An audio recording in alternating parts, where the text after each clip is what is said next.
আজকে ভোলা মাছের ঝালের একটা রেসিপি করবো। খুব তাড়াতাড়ি চটজলদি 10 মিনিটের মধ্যে কমপ্লিট হয়ে যাবে। তেলের মধ্যে জিরে ফোড়ন আর শুকনো লঙ্কা ফোড়ন দেবো, দুটো নেড়ে ছেড়ে নিয়ে পেঁয়াজটাকে দিয়ে দেবো। মাছটা আমি আগে থাকতে ভেজে রেখেছিলাম, তো সেই জন্য একটু তাড়াতাড়ি হবে আর একটু।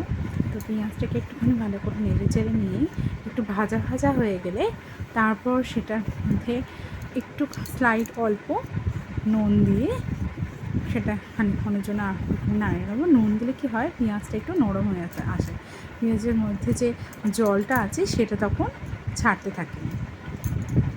তো তোমরাও বাড়িতে সহজেই যেরকম রেসিপিটা এভাবে করো, সবাই শেয়ার করো আমার সঙ্গে এবং সবাই বলো যে তোমাদের রেসিপিটাও কেমন হয়েছে। আর আমার তার সঙ্গে সঙ্গে এটাও বলো যে আমার রেসিপিটা তোমার কেমন লাগলো। এরপরে আদা রসুন পেস্ট করে রেখেছিলাম, সেই আদা রসুন পেস্টটা আমি একটু পেঁয়াজটা ভাজা ভাজা হয়ে গেলে, একটু কাটা কাটা হয়ে গেলে সেখানে আমি দিয়ে একটুখানি ভালো করে নাড়িয়ে চালিয়ে নেব।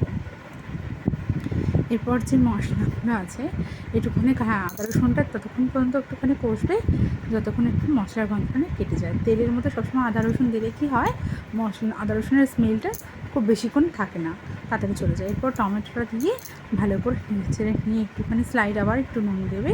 নুনটা দেবে তোমরা পরিমাণ মতো, একদম অল্প, যাতে তোমাকে পরে কোনো অসুবিধা হয় না, নুনটা না বেশি হয়ে যায়। এরপর মশলাগুলো অ্যাড করবো, ধনে গুঁড়ো, জিরে গুঁড়ো, লঙ্কা গুঁড়ো, হলুদ গুঁড়ো অ্যাড করে দিয়ে আমি মশলাটা ধুয়ে জলটা দিয়ে একদম ভালো করে কষিয়ে নেব। ভালো করে কষিয়ে নিয়ে মশলার গন্ধটা যখন চলে যাবে, কষানোর পর একটু ঢেকে ঢেকে রেখে কষবে, তাহলে তাড়াতাড়ি হবে। আর মশলার গন্ধটা যখন চলে যাবে তখন স্লাইড অল্প একটুখানি জল দেবো, জল দিয়ে মাছগুলোকে দিয়ে আর ঢাকা দিয়ে দেবো। তোমরা অবশ্যই শেয়ার করো আমার সঙ্গে তোমাদের বাড়িতে তোমরা এই রেসিপিটা কীভাবে করো।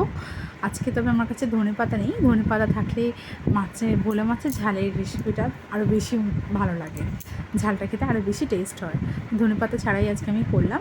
একটু স্বাদ মতো আমি লবণ আর জাস্ট কালারের জন্য একটু 2-4 চিনির দানা একটুখানি দিয়েছি। আর ভালো করে এবার কষিয়ে নিয়েছি মশলাটাকে, যাতে একদম কোনো রকম গন্ধ না থাকে। নুনটা দেবে পরিমাণ মতো, কাঁচা লঙ্কা দিলাম আমি, কাঁচা লঙ্কার ফ্লেভারটা আমার খুব ভালো লাগে, তাই কাঁচা লঙ্কাটা দিই।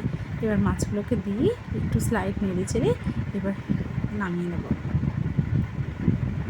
তো নেড়ে চেড়ে নেবো। অবশ্যই তোমরাও শেয়ার করো, লাইক অ্যান্ড শেয়ার করো।